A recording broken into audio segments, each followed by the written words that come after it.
এইগৰাকী শ্যামকানু মহন্ত আৰু সিদ্ধাৰ্থ শৰ্মা এয়া দেখুৱাইছো পোনপটীয়াভাৱে সিদ্ধাৰ্থ শৰ্মা আমি দৃশ্য দেখুৱাইছো পোনপটীয়া দৃশ্য এইগৰাকী যে দালাল স্বৰূপ যিগৰাকী অনা অসমীয়া সিদ্ধাৰ্থ শৰ্মা এয়া আনিছে এজনৰ পিছত এজন আহিছে এয়া দেখুৱাইছো আমি পোনপটীয়াভাৱে দৃশ্য এয়া পোনপটীয়া হেণ্ডকাপ লগাই ইয়াত এই বিশেষ বাহনখনলৈ তেওঁলোকক ভিতৰত প্ৰৱেশ কৰিছে আৰু লৈ যোৱা হ'ব যেটো এইগৰাকী শ্যামকানু মহন্তৰ পিছত সিদ্ধাৰ্থ শৰ্মা এই সিদ্ধাৰ্থ শৰ্মা আমি দৃশ্য দেখুৱাইছো পোনপটীয়া দৃশ্য এইগৰাকী যে দালাল স্বৰূপ যিগৰাকী অনা অসমীয়া সিদ্ধাৰ্থ শৰ্মা এয়া আমি পোনপটীয়া দৃশ্য দেখুৱাইছো এই গাড়ীৰে প্ৰৱেশ কৰি আদালত হাজিৰ কৰিব লৈ যোৱা আছে এইগৰাকী শ্যামকানু মহন্ত আৰু সিদ্ধাৰ্থ শৰ্মা এয়া দেখুৱাইছো পোনপটীয়াভাৱে সন্দীপন গাৰ্গ ইতিমধ্যে উপস্থিত ভিতৰত প্ৰৱেশ কৰিছে প্ৰত্যেকে এয়াই গৈছে পৰেশ বৈশ্য যিগৰাকী দেৰক্ষী হিচাপে আছিল নন্দেশ্বৰ বৰা অৰ্থাৎ এই 5 গৰাকী যিহেতু জুবিন দাক হত্যা কৰা যি অভিযোগ আছিল আৰু প্ৰত্যেকগৰাকী যেটো শ্যামকানু মহন্ত যে দালাল যিগৰাকী জাতিদ্ৰোহী বুলি ক'ব লাগিব আৰু সিদ্ধাৰ্থ শৰ্মা যিগৰাকী দালাল স্বৰূপী এই গৰাকী বিশেষ বাহনেৰে লৈ যোৱা হৈছে এয়া আমি অসম লাইভৰ দৰ্শকক পোনপটীয়া দৃশ্য দেখুৱাইছো পোনপটীয়াভাৱে চিআইডি কাৰ্যালয় বা পোনপটীয়াভাৱে সিজিএম কোৰ্টলৈ লৈ যোৱা হ'ব এই দুই গৰাকী আছিল জাতিদ্ৰোহী বিকাশৰূপী ধুৰন্ধৰ যিগৰাকী শ্যামকানু মহন্ত আনগৰাকী দালাল স্বৰূপ যিগৰাকী আছিল সিদ্ধাৰ্থ শৰ্মা এই দুইগৰাকী ব্যক্তি ইতিমধ্যে লৈ যোৱা হৈছে সন্দীপন গাৰ্গ আৰু যি নন্দেশ এই 4-5 গৰাকী ব্যক্তি ইতিমধ্যে পোনপটীয়াভাৱে লৈ যোৱা আছে এয়া আমি অসম লাইভৰ দৰ্শকক পোনপটীয়া দৃশ্য দেখুৱাইছো জাতিদ্ৰোহী শ্যামকানু মহন্ত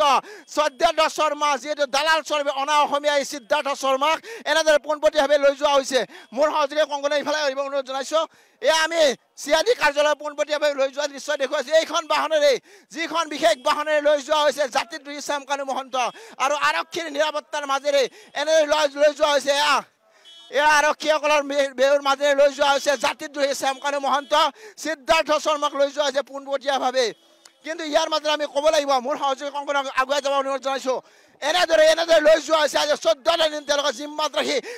আদালত হাজিৰ কৰিব লৈ যোৱা আছে এইগৰাকী শ্যামকানু মহন্ত আৰু সিদ্ধাৰ্থ শৰ্মা এয়া দেখুৱাইছো পোনপটীয়াভাৱে সিদ্ধাৰ্থ শৰ্মা আমি দৃশ্য দেখুৱাইছো পোনপটীয়া দৃশ্য এইগৰাকী যে দালাল স্বৰূপ যিগৰাকী অনা অসমীয়া সিদ্ধাৰ্থ শৰ্মা এয়া আমি পোনপটীয়া দৃশ্য দেখুৱাইছো এই গাড়ীৰে প্ৰৱেশ কৰি এয়া আনিছে এজনৰ পিছত এজন আহিছে এয়া দেখুৱাইছো আমি পোনপটীয়াভাৱে দৃশ্য এয়া পোনপটীয়া হেণ্ডকাপ লগাই ইয়াত এই বিশেষ বাহনখনলৈ তেওঁলোকক ভিতৰত প্ৰৱেশ কৰিছে আৰু লৈ যোৱা হ'ব যেটো এইগৰাকী শ্যামকানু মহন্তৰ পিছত সিদ্ধাৰ্থ শৰ্মা এই সিদ্ধাৰ্থ শৰ্মা আমি দৃশ্য দেখুৱাইছো পোনপটীয়া দৃশ্য এইগৰাকী যে দালাল স্বৰূপ যিগৰাকী অনা অসমীয়া সিদ্ধাৰ্থ শৰ্মা এয়া আমি পোনপটীয়া দৃশ্য দেখুৱাইছো এই গাড়ীৰে প্ৰৱেশ কৰি আদালত হাজিৰ কৰিব লৈ যোৱা আছে এইগৰাকী শ্যামকানু মহন্ত আৰু সিদ্ধাৰ্থ শৰ্মা এয়া দেখুৱাইছো পোনপটীয়াভাৱে সন্দীপন গাৰ্গ ইতিমধ্যে উপস্থিত